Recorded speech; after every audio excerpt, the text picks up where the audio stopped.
แม่เอ้ ค่ะ ย เหลืออีก3 เดือนมันเป็นคำหมั่นสัญญาได้อีก3 เดือน บอก เออ ไม่ อีก3 เดือน สิแลนบ่บัด โอ้ยเล่นเลยโอ้ย สิดี เออ นั่นแหละสู้ๆเด้ สู้บ่ต้อง บ่ได้ขี่มอเตอร์ไซค์พ่วงข้างไปซื้อกับเขาวมาให้ยายได้มันแลน เอ้ย แลนได้ โอ้ย ดีใจน้ำเด้อย่ านยายบ่ได้กินข้าวเที่ยวแตะนมไปกินอุ้ยอยากแตะนมไปกินหมูหลาย แล้วมันสีทองอื่น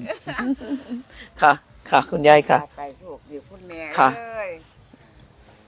นะลุกเกาะแขนแม่สิ ลูกไป เออ ส่งแม่ อึ๊บ พุ่น น่ะ